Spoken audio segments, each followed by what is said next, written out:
Now, the world's largest bird of prey inhabits the remote mountains of South America. The condor has given its name to a new weapon of mass terror, a missile being developed by Argentina in a secret hilltop bunker. But the condor will fly not only in South American skies, but over the deserts of the Middle East, where Egypt and Iraq are Argentina's collaborators in the project.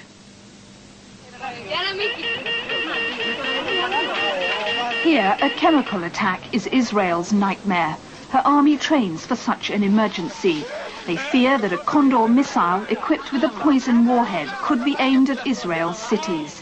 This prospect has thrust the issue of missile proliferation to the top of the West's political agenda.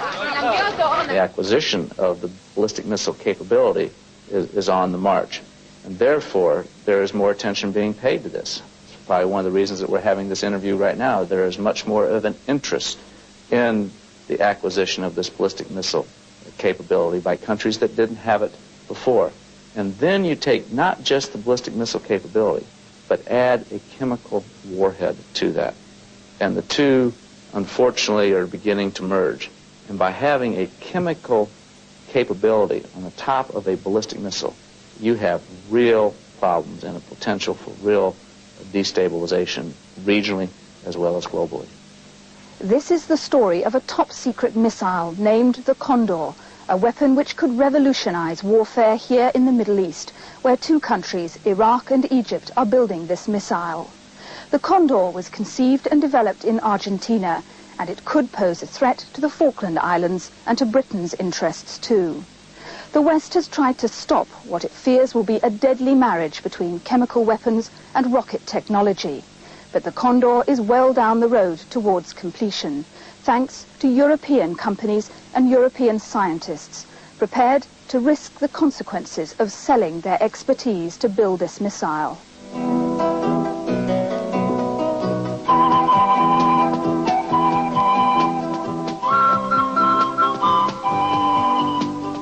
The Condor was conceived in Argentina in the early 1980s, the pet project of the commander of the Air Force.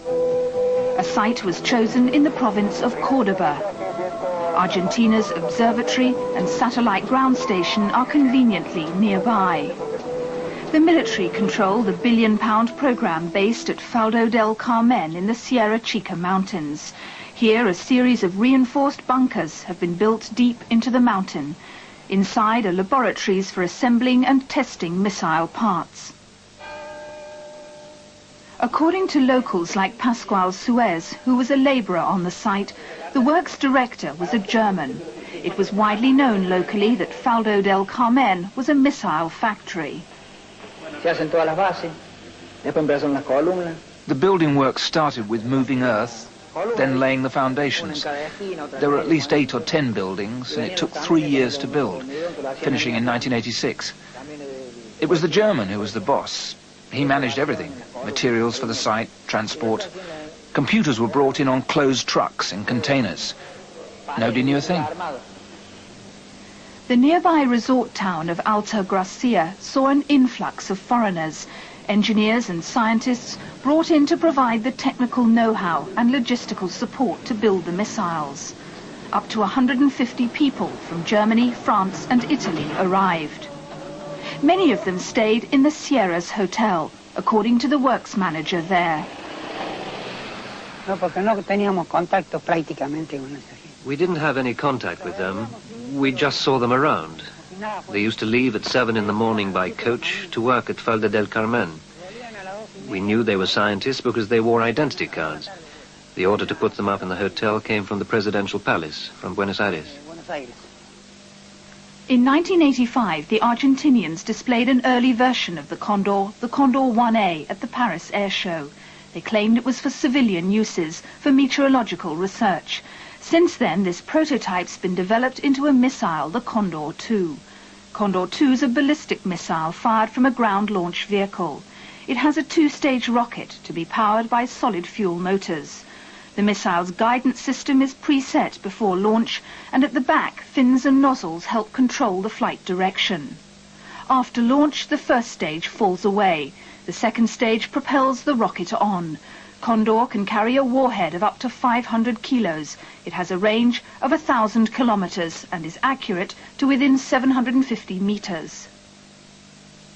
If you take a missile that, say, has a range of 1,000 kilometers, it could very easily be adjusted through engineering devices to take the range from 1,000 kilometers to 1,500 kilometers or 2,000 kilometers or 2,500 kilometers.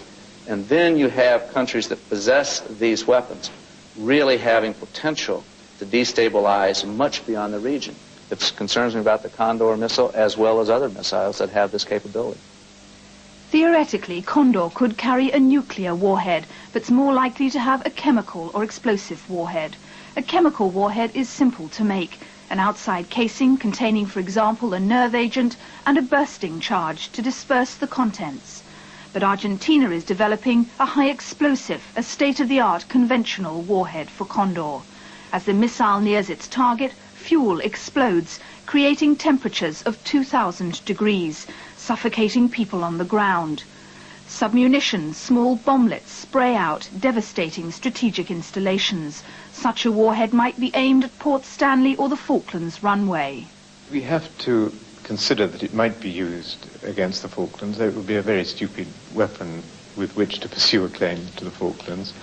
But it's, again, another example in a region which isn't inherently stable of something that may start up a dangerous arms race which may lead who knows where. It has two other aspects which are worrying. First, that it might get sold into other markets around the world because all these countries are short of real money and they'll potentially, there's a danger of them selling it to anybody who can pay.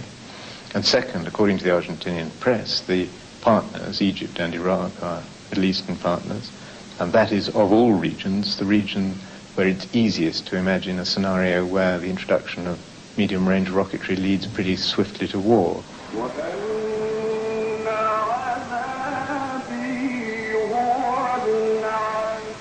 The Middle Eastern connection was established in 1984. By then, Argentina was running short of money, and Egypt, in partnership with Iraq, offered financial support. Abughazaleh, Egypt's defense minister, and a man committed to the expansion of his country's armaments industry, sent a delegation to Buenos Aires to negotiate a deal. Egypt, supported by Iraq, provides the bulk of the money. In return, both countries will eventually be able to produce their own Kondor missiles in the Middle East. Abughazaleh himself oversees the Egyptian production of Kondor at Factory 17, a military site north of Cairo. Documents obtained by Panorama reveal for the first time the agreement between Argentina and Egypt on the BME, Ballistic Missile Egypt Program, another name for Kondor. This letter to Abughazaleh from Raoul Thomas of the Argentinian Defense Department refers to the cooperation between the two countries. A second letter confirms contracts have been signed.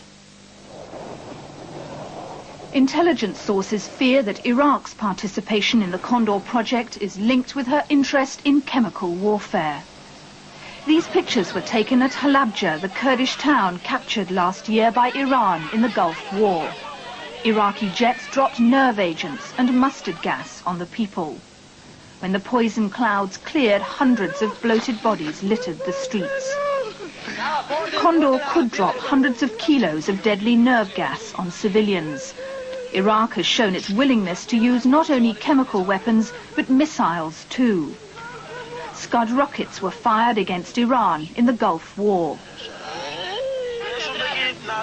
The Israeli military say Tel Aviv is vulnerable to Kondor missiles launched from both Cairo and Baghdad, missiles that could be equipped with chemical warheads. In some sense, the growing focus of the world public opinion about this issue is dealing, with the problem of closing the barn door after the horses already ran away.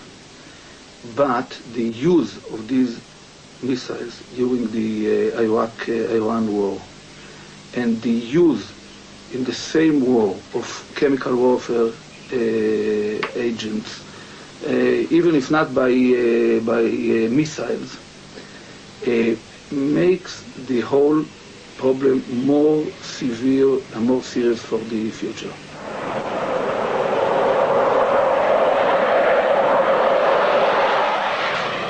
Until now, the Israeli Air Force has reigned supreme in the skies of the Middle East, but Kondor could change that. The missile flies 7 times faster than a jet fighter. As yet, there's no real defense against it, no Star Wars shield, except to build more missiles to retaliate with. Though Israel won't admit it, she has developed her own missile capability. This rocket race alarms the West. The chemical dimension is an added fear. Our understanding of the Kondor system is that it's not an especially accurate missile, so that being fitted with a conventional warhead or with a nuclear warhead, we wouldn't hit the broadside of a barn, we say. It's just not a very keenly accurate system. It might much more be suited to carrying a chemical warhead as a terror weapon, and it has all the flavor of being that sort of system. It's all too easy to imagine a scenario, for example, in the Middle East, where you might get the Israelis believing that they were threatened by weapons that could only be effectively surprise attack weapons. That is, they wouldn't have any purpose as defensive weapons, and that the Israelis on past form might take that as an invitation to make preemptive strikes. And I think there is a clear step downwards towards the abyss in spreading these kind of missiles.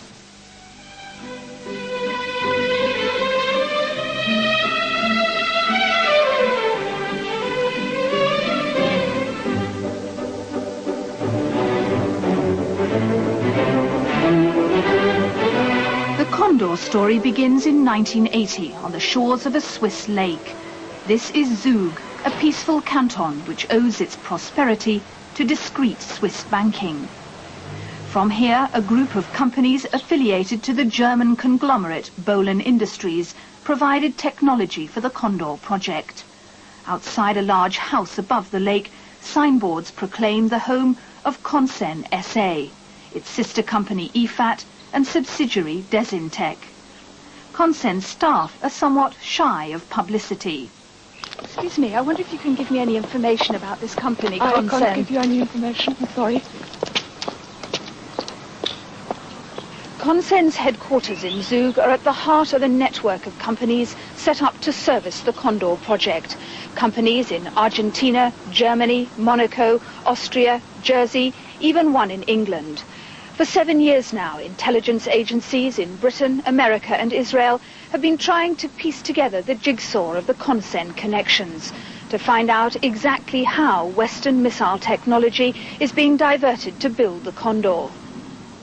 Opposite Consen's office lives the man behind the company, Helmut Reiser, a German engineer.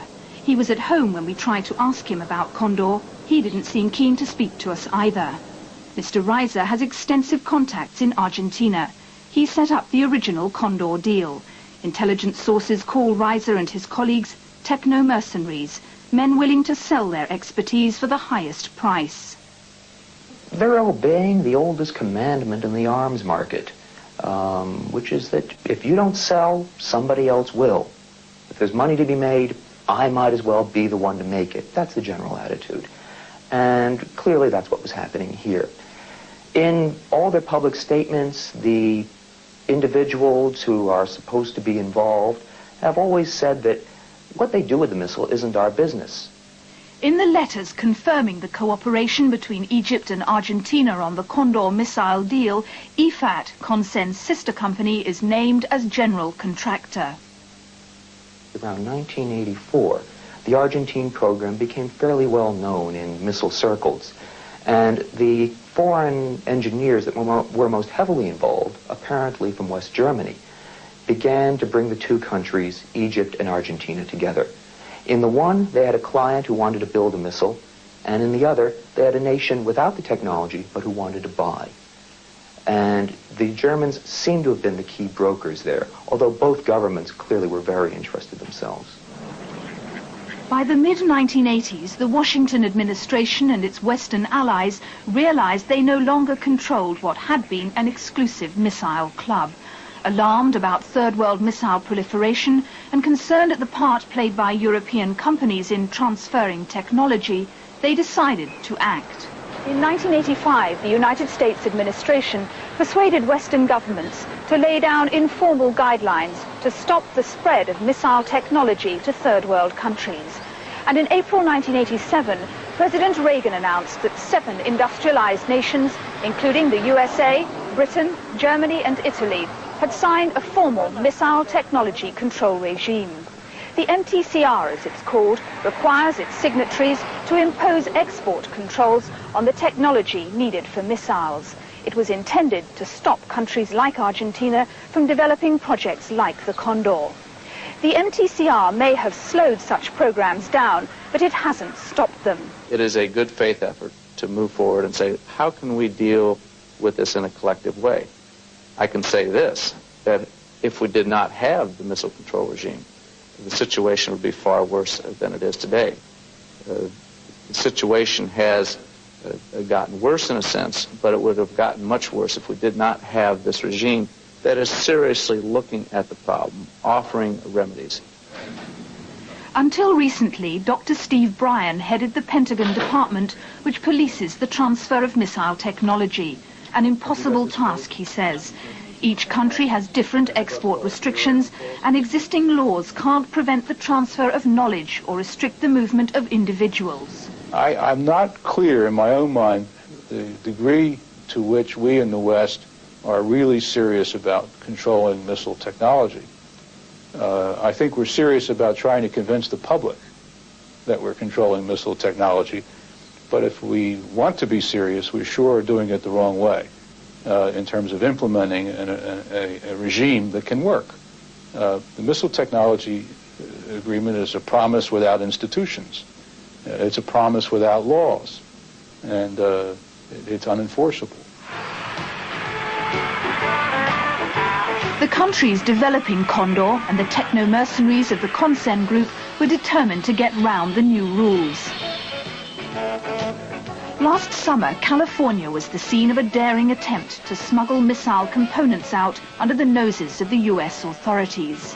March the 19th, 1988, American Airlines Flight 123 arrives at Sacramento. Amongst the passengers was an Egyptian, Colonel Al-Gamal. He was met by Abdelkader Helmi, an Egyptian scientist living in California. Unknown to them, they were being followed by customs agents. Helmi drove his guest to a local motel, the La Quinta Inn. Customs had a tip-off that Abdelkader Helmi was smuggling missile parts to Egypt. He was a rocket scientist with Aerojet, a company involved in the US space program. Helmi was using his security clearance and access to classified information without the knowledge of his employers. Helmi lived in the hills above Sacramento. Agents who followed him there the afternoon Al-Gamal arrived saw Helmi storing several large cardboard boxes in his garage. These boxes accompanied the two men on a flight to Washington 2 days later, where it became clear this operation involved the Egyptian embassy. Al-Gamal and the boxes were driven by diplomatic car to a house in T Street used as a residence for embassy employees. Al-Gamal returned to Cairo. The boxes stayed in the embassy.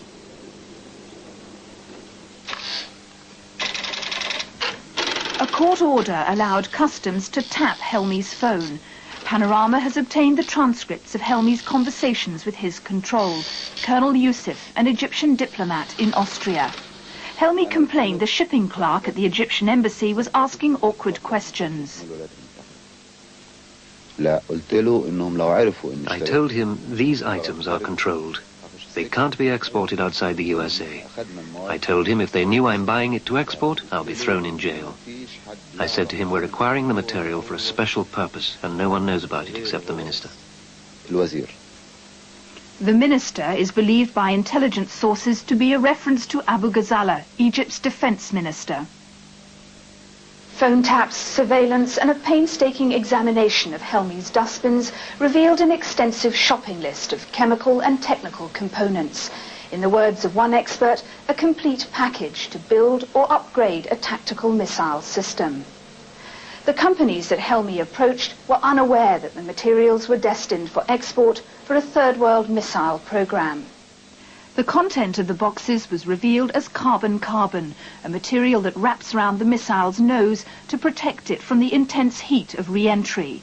2 missile nose cones were on the list, a microwave telemetry antenna suitable for a tactical missile system, and rocket fuel ingredients, antioxidant 2246 and powdered aluminium. MAPO, a rocket propellant component, and versamide 125, a rocket glue.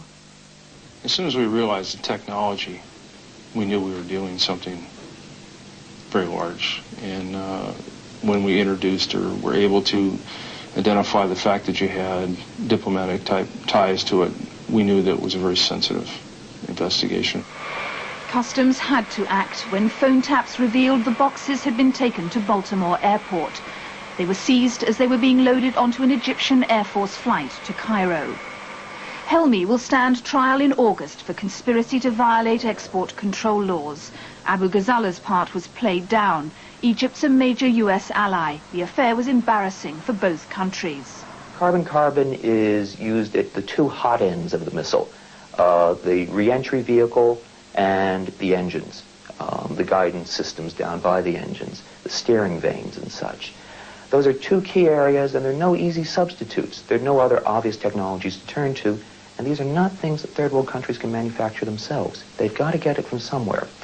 And what the case showed was that these countries will turn anywhere, even to stealing from very close allies, in order to get the technology they need. Helmi's dustbins revealed that the Consen EFAT group was financing the smuggling operation. EFAT wired checks for over $1 million to Helmi's account via a German bank. 2 months later, the techno-mercenaries received a warning. Their activities hadn't gone unnoticed.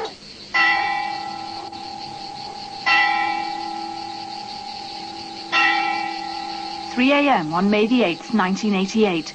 The square in Sperased, a village in the south of France. A Peugeot car belonging to Eckhard Schrotz, a wealthy German living here. A powerful bomb destroyed the Peugeot.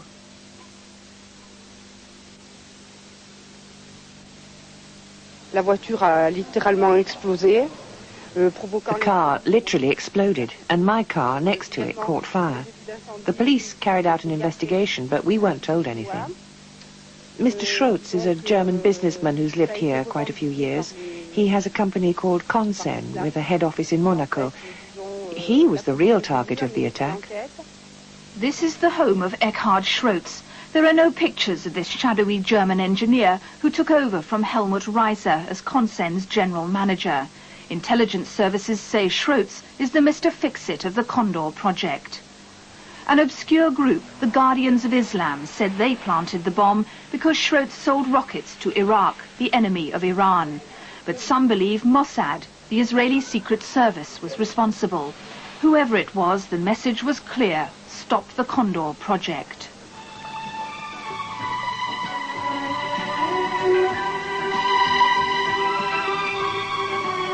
The bombers knew that Schrotz was channeling technology through a second Consen office in Monaco, the tiny but wealthy principality where no one inquires too closely into a company's dealings.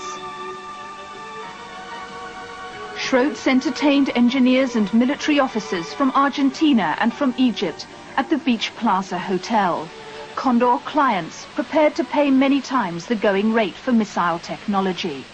Today, Mr. Schrotz spends his time behind the walls of his villa in Sperased, protected by cameras and electronic gates, and by local gendarmes who've advised him not to talk to journalists. Visitors are threatened with arrest. Mr. Schrotz is a frightened man.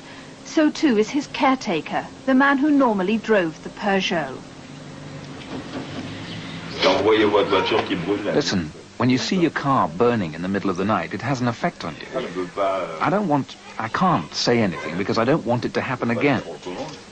I've got nothing to do with it. I'm not involved in all this. I'm just the man's chauffeur. It's dangerous to stir all this up again. People's private lives are at stake.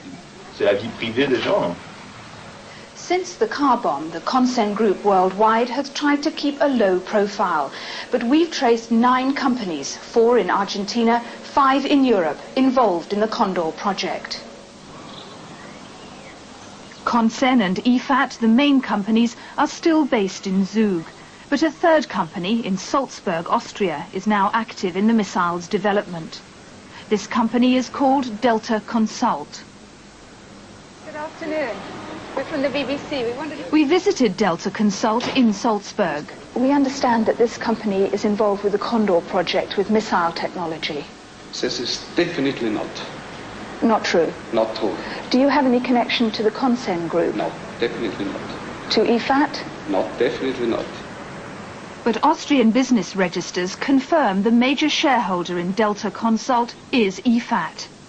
Neither Austria nor Switzerland are signatories to the missile agreement, but Germany is, and the Consen Group has a majority holding in a German company, PBG, located in Freising, a town north of Munich.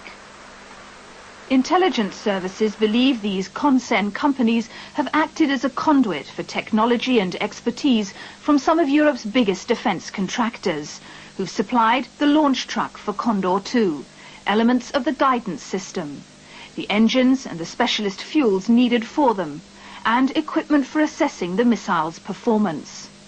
Panorama has obtained Consen internal documents dated after the missile control regime was implemented. These name a number of companies, describing them as most important in cooperation and as subcontractors. First on the list is the giant German industrial group Messerschmitt Bölkow Blohm, MBB. MBB, Messerschmitt Bölkow Blohm. Past achievements include the Me-108, an exemplary passenger plane built by Messerschmitt, the Me-109 fighter aircraft. MBB is Germany's largest aerospace group, a partner in the European Airbus, and one of NATO's chief contractors. The company, based in Munich, specializes in making missiles. When we first approached them, MBB told us they had worked on Kondor 1, a civilian project, but said they withdrew in 1985, concerned about its military applications. The German government backed their claim. The German firm MBB withdrew from the Kondor project back in 1985, after information had been obtained to the effect that the project had acquired a military dimension. The firm did what was correct under the circumstances. More recent checks by the German authorities do not indicate that this situation has changed, so it would be fair to say that nothing illegal has taken place.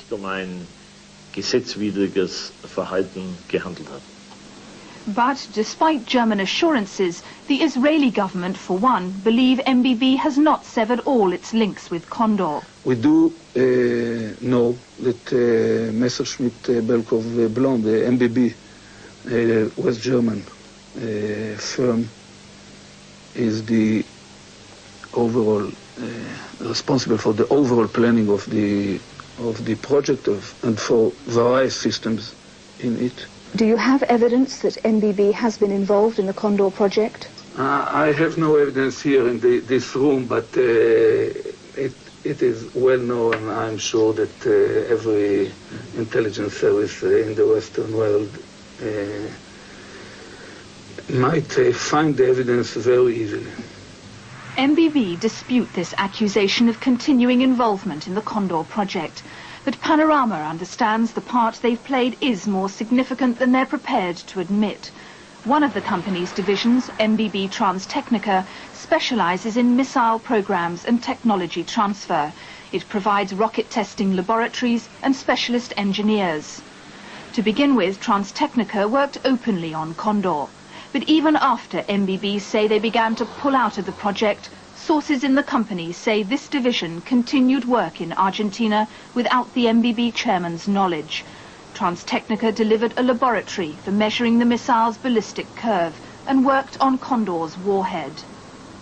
This is the high-security Munich home of the elusive Adolf Hammer, former MBB head of military research, responsible for Transtechnica's Kondor work. The man MBB sources say continued to work on Kondor in Argentina. Hammer's now a director of IFAT, and works from Delta Consult's Salzburg office. MBB have banned him from their premises, but intelligence sources say he maintains links with his old colleagues inside MBB, who are still working on Middle Eastern missile projects. MBB management have refused to be interviewed. They've given us a short statement, admitting now that the company carried out a feasibility study for Kondor 2, a military project, as late as 1987. They say they withdrew when they became suspicious about how Argentina intended to use the Kondor 2. However, MBB have admitted to us that they are still supplying parts for a missile research laboratory in Iraq, a laboratory due to go into operation this summer. They say that obtaining the necessary export licenses was not MBB's responsibility, and that no German regulations were broken.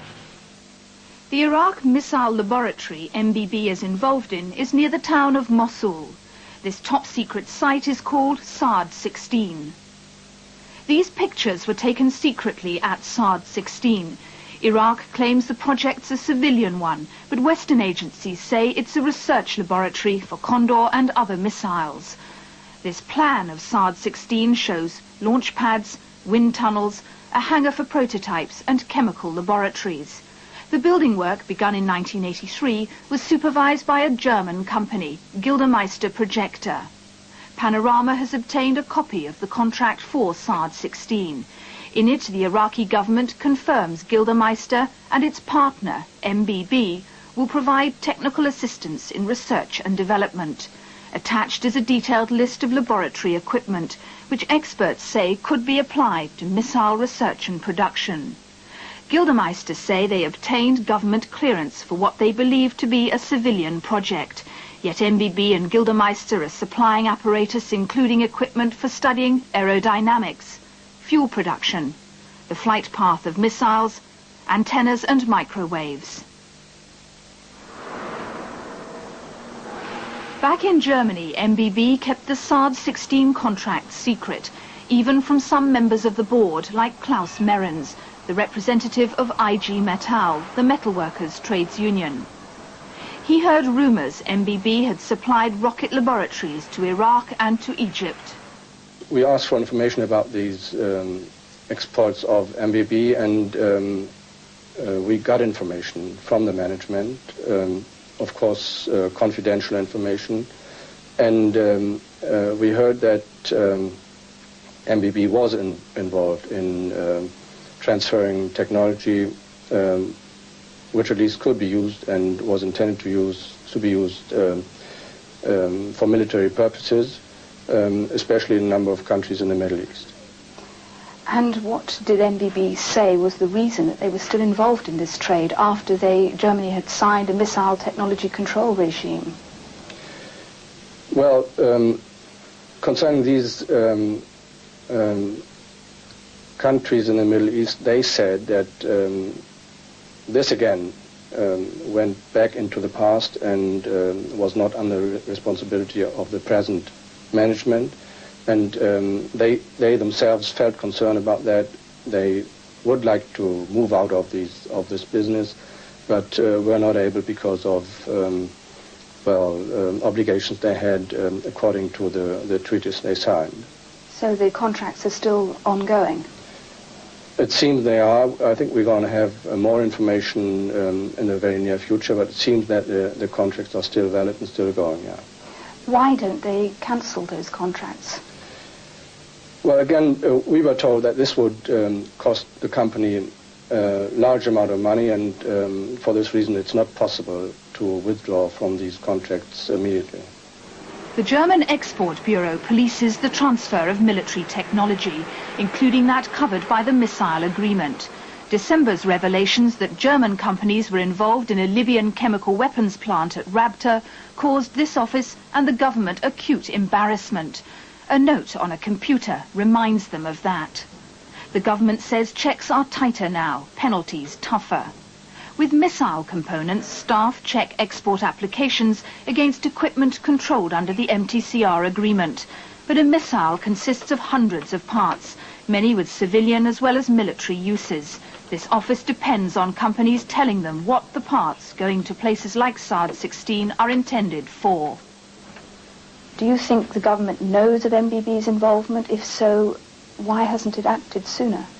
It has become clear that the instruments of control that the government uses are not very effective. And, well, my information is that all these contracts were licensed by the government. I don't know if the information the government received from MBB were well, detailed enough to make the right judgment, but I don't think that anything they transferred to those countries was really illegal. They feel very uncomfortable in the situation they have come in, and this is because they realize that even if the contract and the deal was legal, it's politically and morally a very doubtful business, and so I think it's correct to say that they violated the spirit of the German restrictions on arms exports, even if they got legal licenses. How far is it a question of political will in terms of stopping this kind of transfer? I think it's entirely a question of political will. I don't think we need a missile technology agreement to prevent these kinds of transactions. We need the governments to tell their major defense contractors not to do this sort of thing. If they did that, that would be the end of it. There's not a doubt in my mind that if the German government told MBB or any other German company that it didn't want them selling missile guidance systems or missile technology to Argentina or to Egypt or any place else, that they wouldn't sell it. On Inauguration Day, the Bush administration declared the control of missile technology one of their top priorities. In this, they're backed by Britain. Now the American Senate is pressing for sanctions against European companies which violate the missile agreement. Twice the US authorities have asked the German government for details of MBB's involvement in Kondor, including the warhead. They're not yet satisfied with the answers. German companies have been named, the Messerschmitt company, for example. Are you, the US, prepared to pressure the German government to do something about that? We are very sensitive and very informed on this particular issue. And when it matters that concern to this proliferation of ballistic missile technology can be documented and established, there's no doubt about it that there will be communications. I can certainly appreciate any country that wants to advance exports, but to advance exports that, in fact, that are going to come back and to be detrimental to that country is really counterproductive to their national security interests. Not only the national security interests of that particular country, but the national security interests of the entire West. Well, it must be for the German government to take action. I think the German government and a number of other governments are taking all this now very seriously, so I have some reasonable hopes of that. We discuss with our partners in the MTCR regime such information as we have, but it must be for the individual governments concerned to deal with their own companies. Do you think that the German government has failed to take a tough enough line so far? Well, I think there were questions certainly put by the Americans before the Brabter affair, but I have to say that I think the German government is now taking these matters very much more seriously. The net is closing on the German Kondor connection. Last Friday, 35 customs agents on the orders of the Munich Prosecutor's Department raided 2 MBB offices in Munich and Schrobenhausen and 7 other locations. They're now investigating the Kondor and other missile projects. Investigators raided PBG too, looking for evidence to confirm their suspicions that this Consen subsidiary handled some of the Kondor technology. And last month, Gildemeister was raided. Inquiries into its role in the Saad-16 Iraqi project continue. It's a critical time for MBB, which has been losing money. A lifeline's been offered in the form of a proposed merger with Daimler-Benz. The investigation is bound to affect that. The government now acknowledge that MBB may have been involved in Kondor later than '85, but till the investigation's complete, officials stand by what they told us before the raid. According to our information, MBB does comply with the regulations. If it didn't, enormous damage would be done to the firm's reputation, and I wouldn't know anyone in the firm who would take such a risk. I can declare my trust in MBB, and I'd be pleased if other Western governments were in a position to say the same thing about their own firms under similar circumstances. 3, 2, 1, fire! The superpowers are destroying their missiles, but the Third World is intent on acquiring these tickets to political and military status. The Kondor, with its chemical warfare potential, is the beginning of a new generation of terror weapons. Thanks to European engineers, the Kondor 2 prototype will fly in the next year. Then it will be for sale, and the West cannot control who will buy it. A weapons technology that used to be the monopoly of a few great powers has become something for any country with the money and the inclination.